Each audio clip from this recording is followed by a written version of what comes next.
Welcome to Toffee TV. It is my three things from Everton 0, Wolves 1, Everton beaten again for the third time this season. Still haven't scored a goal and at bottom of the league. So it's been a tremendous start for the Blues this season.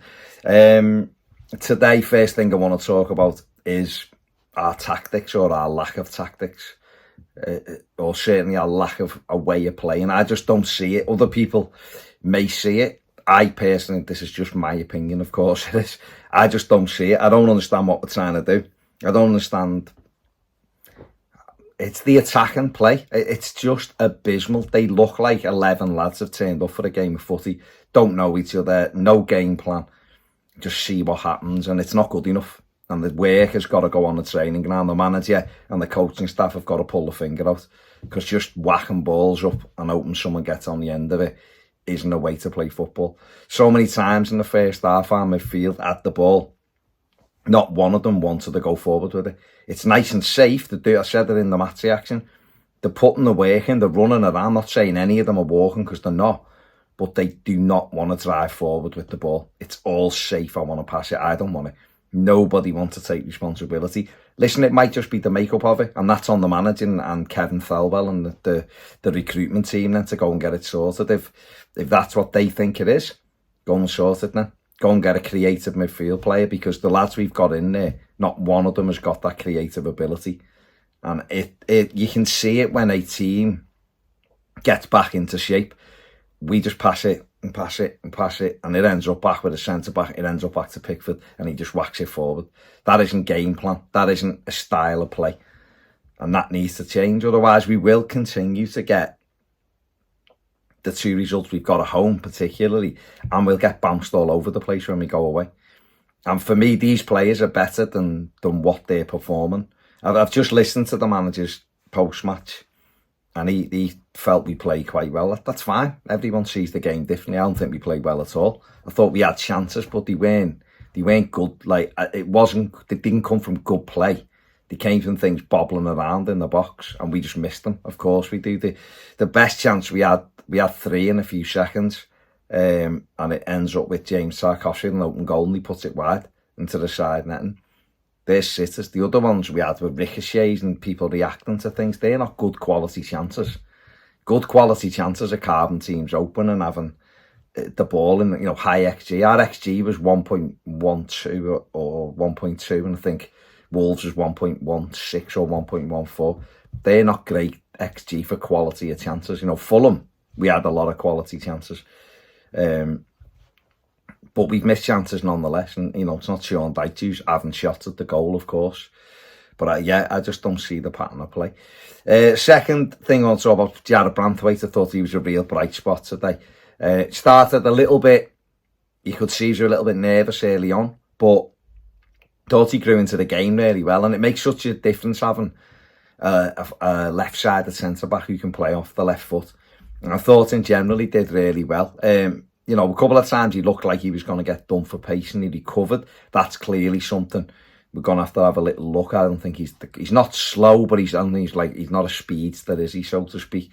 So that'll just be about where he positions himself. But in general, I thought he did really well. Good in possession, challenged, for every ball. His heading, which I remember Carlo Ancelotti felt needed a little bit of work. May well still need a little bit of work, I think, coming out the Dutch league, where a lot of it is possession football, and he was playing for a team that was winning more than it was losing. He could probably get away with that. So that's just one area which I think he probably has to pick up a little bit on. But I thought, considering he hasn't been playing, I thought he did really well today alongside Tarkowski. Hopefully that's the first of many, because PSV do want to take him permanently. And the lad will want to move on if he isn't playing games. So hopefully that's it now. The manager just leaves him in, and they try to build that defence and let Branthwaite settle into that and let him become a dominant player for us, because other people have tried and tested and it hasn't worked. It was good to see the manager today. I know his hand's being forced a little bit, but throwing Dobbin in and throwing Branthwaite in and bringing Schmidt on and going, go on then. That's what you want to see.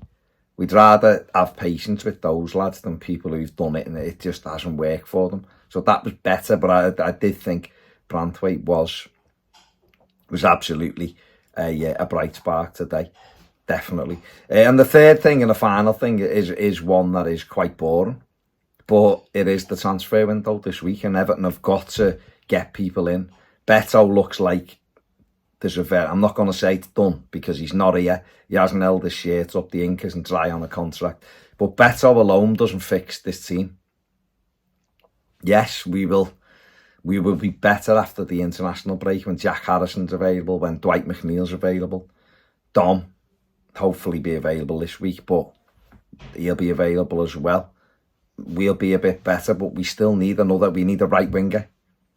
Definitely need a right winger. I mean, the two that we will link with from Leeds have both scored today for Leeds, so we probably ain't getting those two. But Sulemana is still at Southampton, so maybe he's someone they can look at. But they definitely need another creative or wide player with pace, because we have to have something that gets us in behind teams.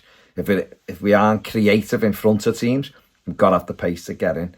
And then we need another centre-back to come in and almost be third choice if we are going to give Brandao that faith to go on and do it. So Everton need to have a busy week this week. We've played 3 games and we haven't played the top team, and we haven't scored a goal, and we've lost all 3. Villa are a good side, don't get me wrong, but they're not a top team, are they? And we were well beaten. We've had 2 home games and should have took 6 points, and we've got none. And they were poor today. Wolves will get better, but they were awful today. And we've blown the points again. And we won't get too many opportunities at home where teams are as bad as they were today. And we should be sat here now realistically. Forget Villa. Villa was the correct result. We deserved 0 from that. But we should be sat here on 6 points now from the opening 2 home games, because they were 2 very winnable. The way they played out was how I thought they would play out in the games. I did not expect the 2. Well, to be honest, going into today, I knew it was a tricky one because we're so poor in the final third. But on chances alone, Everton should have won both the games. And we'd be going to Sheffield United in a buoyant mood, thinking, I tell you what, get a result there. Then we've got the break, and then we've got Arsenal at home Saturday night. Goodison bounce and a few new faces.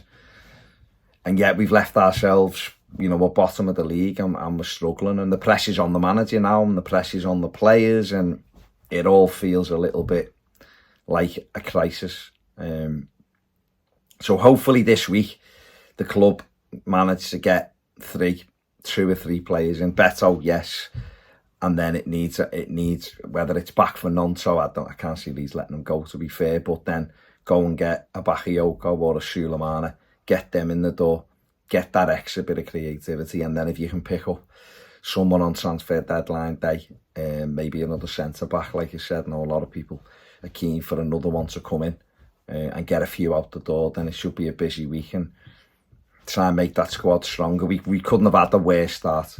It was on paper, we were like, we might be able to get up and running with some points by the time the difficult games come. These games have come and gone with no points. So they've got to go some this week to try and improve it. They're just my opinions. People will have obviously very different ones, of course they will. I know some people will look at it differently. I've heard already some people making excuses or giving their reasons. Oh, we're playing well, their goals will come, but we're massively improved now. This manager's got us playing great and all of that. Fine. Everyone will see it slightly differently, won't they? But we definitely need to have people in the door this week, and not only Beto, it needs to be another couple at least in that door, because as today's proven, we are light. A couple of injuries and we're light again. So we've got 2 keepers on the bench again today. So there you go. Right, that's it for me. Have a great weekend. See you later.